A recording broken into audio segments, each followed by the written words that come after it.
नमस्कार दोस्तों, study IQ पर आप सभी का बहुत बहुत स्वागत है। रिसेंटली एक सुप्रीम कोर्ट के द्वारा नियुक्त की गई कमिटी ने एक ट्री की मॉनेटरी वैल्यू के ऊपर टिप्पणी करी है। उन्होंने बेसिकली ये कहा है कि एज पर दिस पैनल उनका ये मानना है कि अगर आपको किसी भी पेड़ की मॉनेटरी वैल्यू निकालनी है तो उसकी एज से आप 74,500 रुपीज़ को मल्टीप्लाई कर दीजिए, वो उस ट्री की मॉनेटरी वैल्यू मानी जाएगी। नाउ जानेंगे कि एग्जैक्टली ये यहाँ तक बात पहुँची कैसे, ऐसा क्या हुआ कि सुप्रीम कोर्ट ने बेसिकली एक कमिटी को अपॉइंट किया जिसके वजह से इनको यहाँ पे पूरा का पूरा मॉनेटरी वैल्यू निकालना पड़ा। एंड ऑल्सो समझेंगे कि इस कमिटी की रिपोर्ट को लेके सुप्रीम कोर्ट ने अब क्या कहा है। चलिए स्टार्ट करते हैं मेरे साथ। मेरा नाम है अनिरुद्ध। यदि आप लोग इस लेक्चर की पीडीएफ को डाउनलोड करना चाहते हैं तो मेरे टेलीग्राम चैनल से कर सकते हैं। इसके अलावा सोशल मीडिया पे भी आप मेरे साथ जुड़ सकते हैं। स्टडी आईक्यू की ऐप को यदि आपने अभी तक डाउनलोड नहीं किया है तो इसको आप डाउनलोड कर सकते हैं from the Google play store. और यदि आप यूपीएससी या फिर स्टेट पीसीएस की तैयारी कर रहे हैं, do not forget to buy this course of 1000 MCQs polity. इस कोर्स में हमने कंप्लीट पॉलिटी को क्वेश्चन एंड आंसर फॉर्मेट के माध्यम से कवर किया हुआ है। सो डेफिनेटली कोर्स को बाय करें। इसको आप मात्र 999 में बाय कर सकते हैं। राइट। सो देखिए, पिछले साल की बात है, ये 10 जनवरी 2020, आज से लगभग एक साल पहले की बात है। सुप्रीम कोर्ट में एक केस चल रहा था और सुप्रीम कोर्ट में जब ये केस चल रहा था, सुप्रीम कोर्ट के उस टाइम पे जो जज थे उन्होंने कहा कि ये केस काफ़ी हद तक एक वही डिलेमा बताता है between environmental degradation and development, यानी कि एक तरफ आर्थिक विकास है और दूसरी तरफ वातावरण का जो डिग्रेडेशन है, इसके बीच में हमें चूज़ करना है। बेसिकली हुआ क्या था कि एक केस गया हुआ था सुप्रीम कोर्ट में जिसमें ये पूछा जा रहा था सुप्रीम कोर्ट से कि हम यहाँ पे NH-112 जो कि बारासात से लेके पेट्रापोल तक जाता है, इंडिया बांग्लादेश के बॉर्डर के पास में है ये NH-112। इस पर्टिकुलर NH-112 की हमें वाइडनिंग करनी है, इसकी चौड़ाई हमें बढ़ानी है और हमें रेलवे ओवरब्रिज को कंस्ट्रक्ट करना है। इस पूरे कामकाज के लिए हमें लगभग 350 पेड़ हैं जिनको गिराना होगा, जिनको तोड़ना होगा। जब ये वाली बात सुप्रीम कोर्ट तक पहुंची तो सुप्रीम कोर्ट ने कहा कि हम एक एक्सपर्ट पैनल को सेटअप करने वाले हैं जो कि सजेस्ट करेंगे ऑल्टरनेटिव्स की क्या क्या विकल्प हमारे पास उपलब्ध हैं, जिसके चलते हम इन फेलिंग ऑफ ट्रीज़ को रोक सकें, इन फेलिंग ऑफ ट्रीज़ को काबू में कर सकें। अगर आप ये वाला हाईवे देखना चाहते हैं तो ये यहाँ पर है, Barasat, just very close to Kolkata पड़ता है ये, ठीक है। इनफैक्ट ये कोलकाता के डिस्ट्रिक्ट में ही फॉल करता है। उसके बाद यहाँ पे पेट्रापोल है which is very close to the India Bangladesh border. ज़्यादा दूर नहीं है ये, आपस में 70 किलोमीटर्स के आसपास का डिस्टेंस है और इसी पे रोड वाइडनिंग करनी थी और कुछ ओवर ब्रिजेस बनाने थे, जिसके लिए पूरा का पूरा कामकाज, ये पूरी की पूरा जो केस है सुप्रीम कोर्ट तक पहुँच गया था। सुप्रीम कोर्ट ने जो कमिटी नियुक्त की उसके 5 मेंबर्स इन्होंने बनाए। इसमें आप देख सकते हैं Nishikant Mukherjee, Soham Pandya, Sunita Narayan. I am sure आपने इनका नाम सुना होगा। ये डायरेक्टर हैं सीएससी की। सीएससी वही है जो कि डाउन टू अर्थ मैगजीन को भी पब्लिश करता है। देन विकास कुमार माझी, देन नरंजिता मित्रा, ये डीएफओ हैं उस पर्टिकुलर एरिया की। सो बेसिकली ये 5 एक्सपर्ट्स की कमेटी बनाई गई थी। अब इस कमेटी ने क्या किया, वैसे तो देखिए इस कमेटी ने 1 महीने के बाद ही अपनी रिकमेंडेशंस दे दी थी, यानी कि फरवरी 2020 में रिकमेंडेशंस दे दी गई थी, लेकिन सुप्रीम कोर्ट ने उन रिकमेंडेशंस को पब्लिक डोमेन में 1 साल के बाद पेश किया है और 4 फरवरी 2021 को इस रिकमेंडेशन को सामने रखा गया।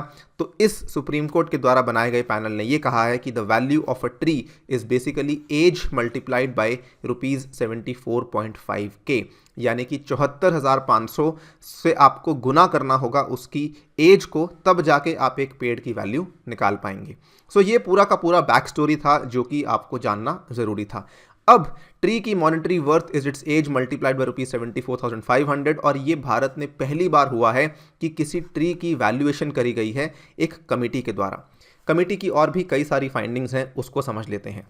देखिए, सबसे पहले तो कमेटी ये बोलती है कि अगर मान लीजिए कोई हेरिटेज पेड़ है, यानी कि कोई बहुत ही पुराना पेड़ है जिसका लाइफ स्पैन 100 साल से भी ज़्यादा है, उस केस में उस पर्टिकुलर पेड़ की जो वैल्यू है वो 1 करोड़ को भी क्रॉस कर जाएगी। ऑब्वियसली 100 मल्टीप्लाई बाय 74.5 कर लीजिए आप, ठीक है।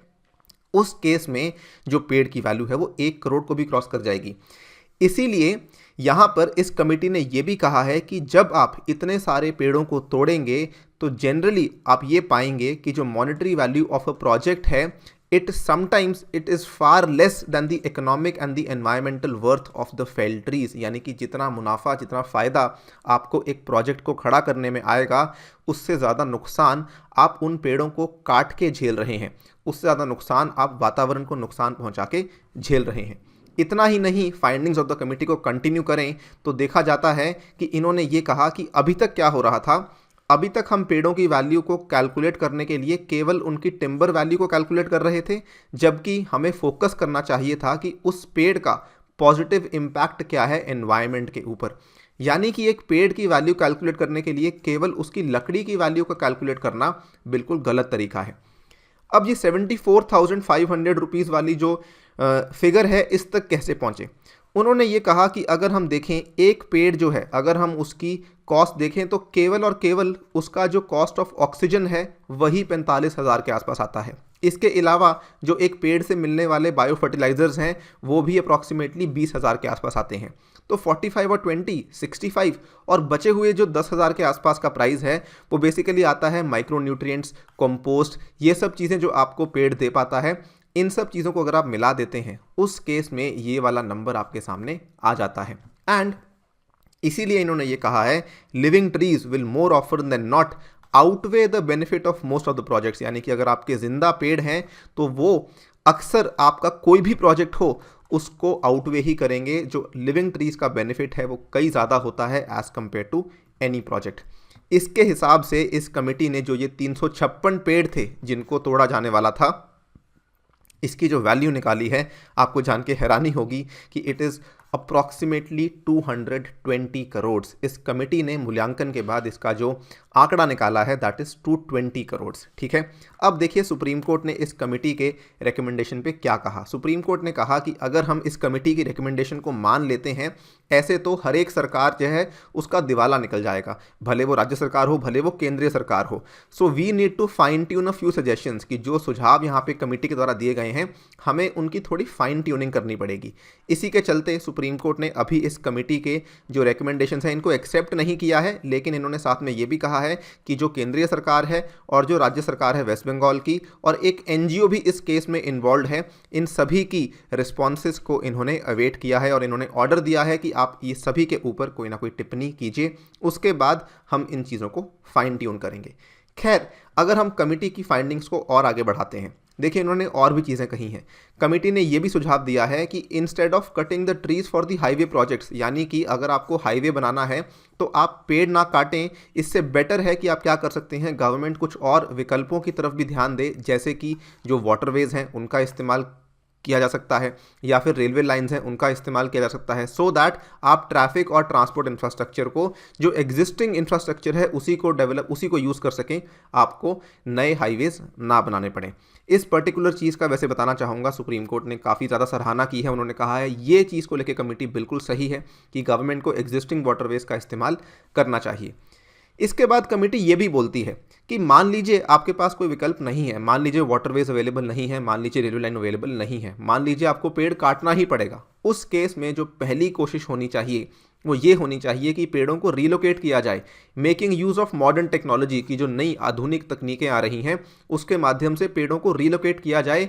और मान लीजिए उसके बावजूद भी आपको ये लग रहा है कि रिलोकेशन पॉसिबल नहीं है, अगर आपको काटना ही पड़ेगा, तो कमेटी ने ये कहा है कि अभी तक क्या हो रहा था, अभी तक हम एक पेड़ को काट के 5 सैपलिंग्स को कहीं ना कहीं बीज रहे थे, लेकिन वो कह रहे थे कि एक पेड़ की वैल्यू 5 सैपलिंग्स के साथ इक्वेट नहीं की जा सकती है। उन्होंने रेकमेंड किया है कि अगर एक पेड़ है जिसका क्राउन साइज छोटा है तो कम से कम 10 सैपलिंग होनी चाहिए, अगर मीडियम क्राउन साइज है तो कम से कम 25 सैपलिंग्स होनी चाहिए, और अगर लार्ज क्राउन साइज है तो कम से कम 50 सैपलिंग्स होनी चाहिए। क्राउन साइज का मतलब क्या होता है, मान लीजिए ये एक पेड़ है, ठीक है, तो पेड़ का क्राउन साइज वो होता है जहां से पेड़ की ब्रांचेस निकलनी शुरू हो जाती हैं, ठीक है, तो यहां से मान लीजिए पेड़ की ब्रांचेस निकलनी शुरू हो रही हैं तो ये पूरा का पूरा इसका क्राउन साइज होता है।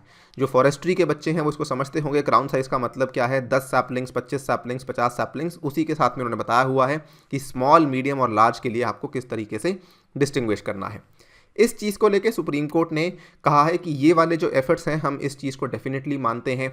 दो चीज़ों को सुप्रीम कोर्ट ने बहुत सराहना की है। पहले वाली जो बात थी कि एग्जिस्टिंग वाटरवेज का इस्तेमाल किया जाए, और दूसरी बात कि आप अगर पेड़ को काट रहे हैं तो उसके बदले में आपको और क्या उसका करना होगा। इन चीज़ों को लेके सुप्रीम कोर्ट ने कमेंट किया है कि yes the committee's efforts are very very commendable, and इन्होंने साथ में ये भी कहा है कि हम आगे जाके इस पूरी की पूरी गाइडलाइंस को शायद ले डाउन भी कर सकते हैं, यानी कि इट इज़ हाईली पॉसिबल कि आगे जाके सुप्रीम कोर्ट कुछ नए दिशा निर्देश सामने लेकर आए, जिसमें यह बताया जाएगा कि अगर मान लीजिए कोई इकोनॉमिक प्रोजेक्ट है जो कि सरकार बनाने वाली है, उस केस में आपको एनवायरमेंटल कॉस्ट क्या देनी होगी, उस केस में एनवायरमेंटल कॉस्ट कैसे कैलकुलेट करनी होगी। इट इज़ हाईली प्रोबेबल कि सुप्रीम कोर्ट इस चीज़ को आगे जाके पेश करे। साथ ही में एज आई टोल्ड यू, इन्होंने बहुत सराहना की है कमेटी की regarding the alternatives of waterways and railway lines. Now यहाँ पर जाते जाते आपको बताना चाहूँगा, सुप्रीम कोर्ट ने ये कहा है वेस्ट बंगाल गवर्नमेंट को, एंड साथ में प्रशांत भूषण जो बेसिकली उस एनजीओ को रिप्रेजेंट कर रहे थे, उनको भी ये कहा है कि आप अपने अपने रिस्पॉन्सेज कमेटी के रिपोर्ट को लेके पेश कर दीजिए, एंड इसके बाद जो सुप्रीम कोर्ट का बेंच है, इन रिस्पॉन्सेज को 2 हफ्ते के बाद इनकी सुनवाई दोबारा से करी जाएगी। Now it really remains to be seen कि सुप्रीम कोर्ट क्या करने वाली है। As far as my opinion is concern, I think बहुत ही नॉवल इनिशिएटिव है सुप्रीम कोर्ट के द्वारा। I can definitely call it as a very very good initiative with respect to judicial activism। काफ़ी अच्छे तरीके से जुडिशरी सामने आई है, उभर कर आई है, और एनवायरमेंटल कॉस्ट को कैलकुलेट कर रही है। आप अपनी राय हमें कमेंट सेक्शन में दे सकते हैं। इसी के साथ आपसे लेता हूँ विदा। Thank you for listening, stay tuned and stay safe.